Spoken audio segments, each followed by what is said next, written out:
of Housing has carriage over that project. I know, when speaking with them, there has been a short extension granted, but so far, I think there are about 22 persons that have moved out and received or are in the stages of receiving their assistance. Others have reported their plans, and so we hope those that we may assist in, and I know some needed repairs there. And then also, you were saying that you were going to do investigations into the claims that some of the domes were possibly being used as brothels. Are there any updates on those investigations? That is another matter that was initiated by the Ministry of Housing, so they would have to speak directly to that. They reported it to us, but they actually went in and found out that information. Now, I know the police were informed, so I suspect that the police may be conducting an investigation, but like I said, I can't speak directly to that. Are officials able to say what will happen to those people who are living on domes that are housed on their personal properties? Because I mean, officials have said that, there are some structural issues with these domes and they're not safe. To be quite honest with you, I have, and I hate to say this, but I have more confidence in some of those domes that are installed on personal property than what were in that site. But we will do an assessment, and but most of them, we don't have any issues on reporting issues, and most persons that have them on their property, they have them properly bolted down, and so I don't think you'll find the same conditions as where you have 39 domes in one place, feeding of one power supply, one sewer supply. How much has already been spent on Hurricane Dorian, the aftermath? How much has the government already spent assisting folks in helping with rebuilding and reconstruction in Abaco and Grand Bahama? That number expands many agencies, excluding the DRA, but I could say on our end, paperwork that I've seen, the number has hit about 70 million, and we're still climbing as we find out more information. Can you maybe indicate where the bulk of that went to? The bulk of that went to the debris management sites. And how much roughly was spent on that? You have to, about $37 million. Any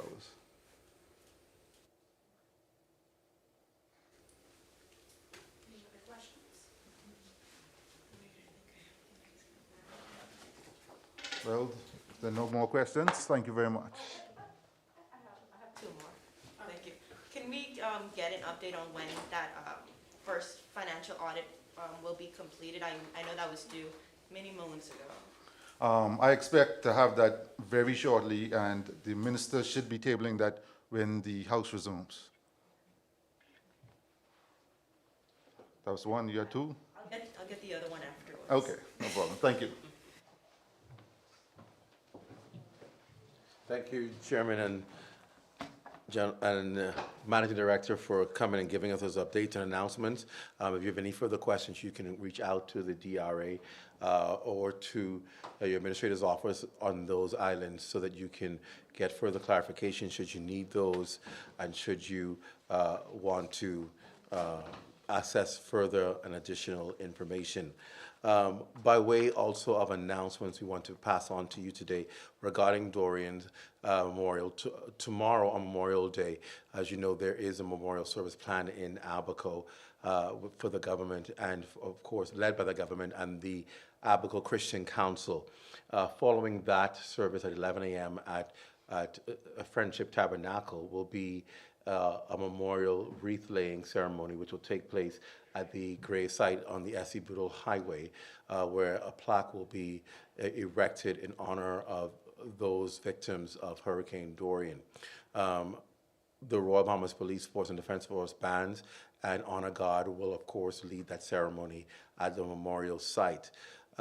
Following that, there will be some tours, a tour of the housing development that is going on in Abaco to help erect homes for those in need, and also a contract signing that will take place as well with the Ministry of Health and Wellness and contractors from Abaco to repair all of the clinics in Abaco.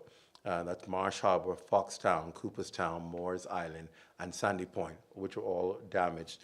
The contracts will be issued to all local contractors for those repairs, and that contract signing will take place tomorrow as well. That's by way of announcement. I will take any questions you have, and then, of course, we will wrap up with where you can get your Dorian pins in time for the Memorial Day tomorrow.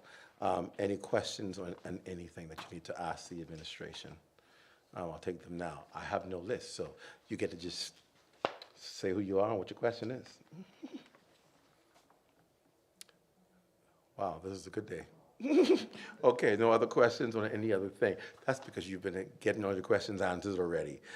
Just want to remind people of the schedule from during Memorial Week. And we want to say first of all, thank you to all of the talk shows yesterday who focused on mental health and Dorian. Some very good information was given out to people yesterday, and we want to say thank you to the talk shows for partnering and supporting the initiative and hosting that. Friday past, Prime Minister was in Abaco for the Weather Symposium with Dr. Max Mayfield, former director of the National Oceanic Hurricane Center, and Fox News' Brian Norcross. He was able to be there and speak to Fox News as well about what's happening now in the Bahamas. And then, of course, you would have heard today from the DRA on the way forward for reconstruction. Tonight will be the premiere of Up Close documentary, Dorian, The Courage to Rebuild, and that will be airing on ZNS and Eyewitness News, if I understand correctly, tonight. And I think we'll get the date time for our news. That's tonight. Thursday, tomorrow is Remembrance Day. We're asking all residents to be in prayer and thoughts for the victims of Hurricane Dorian and for those who are survivors and their families as we reflect on that day, September 1, when Dorian first made a landfall into the Bahamas. We're encouraging people to get your Dorian pins and make sure wear those tomorrow, especially in solidarity for the cause and the occasion. Also, there will be the Abaco Memorial Service at Friendship Tabernacle Church in Abaco, followed by the wreath laying. And then, of course, the concert series begins. It begins in New Providence here at the Bahama Ballroom. And then on Friday, the concert series continues in Grand Bahama at New Life Church. And then, of course, on Saturday morning will be the wreath laying for Grand Bahama, which will take place in East Grand Bahama at the 3 main settlements in East Grand Bahama beginning at 9 a.m. And then Saturday night, Abaco will have their memorial concert series in Abaco at Friendship Tabernacle. And then on Sunday will be the final event, which is the memorial service in Grand Bahama at Jubilee Cathedral at 4 p.m. We want to say thank you to all of the persons on the islands who have been working to organize these events. And I might add to it that a lot of these events were planned even before Dorian Week was created, and they dovetail their plans into Dorian Week. So thank you to all of the residents on the islands who were instrumental in planning these events for their communities. And then I think that covers all of what happens with Dorian Week. As for the pins, you can get those at several locations that are already there now. In Abaco, the pins are already at the Office of the Prime Minister in the government complex in Abaco. So if you're in Abaco, you can go there to get your pin. Here in Grand Bahama, they will be at the Ministry of Grand Bahama by afternoon. And there will be several other locations that we'll post. We're getting calls from businesses that they would want to be able to have pins or persons who will come to the establishment. So we'll make those postings on our site. And of course, here in New Providence, you can get your pins at the Office of the Prime Minister here. You can also get them at the National Stadium. And we're asking businesses, if you have bulk orders, to go to the National Stadium so it's easy to accommodate you there. We want to encourage businesses to go and get bulk orders for your staff so that your staff can be unified in the pins tomorrow. And if you want to get those bulk orders, you can go right down to the National Stadium at the Western Grandstand, and they'll give you those bulk orders for offices and companies. They'll also have them for individuals as well. We're going to be opening up more outlets this afternoon with some restaurants, fast food restaurants, you'll hear about it, as well as some of the government offices. So make sure sometime today, you're able to go online and see where you can go. There'll be something in your area that you can get your pin. But definitely here at the Office of the Prime Minister or the National Stadium. And the pins are absolutely free. No cost to the pins. We want people to be able to have access to them so that we show a unified effort tomorrow. If you do fly the Bahamian flag at any of your establishments, we're reminding you to fly at half-mast tomorrow in honor of the Dorian Memorial victims. And I think that is all of the announcements we have. Any other questions or anything? Y'all looking just quiet today. Are we good? Good. So if that's no other questions, that's the information we have for you today regarding Dorian Memorial.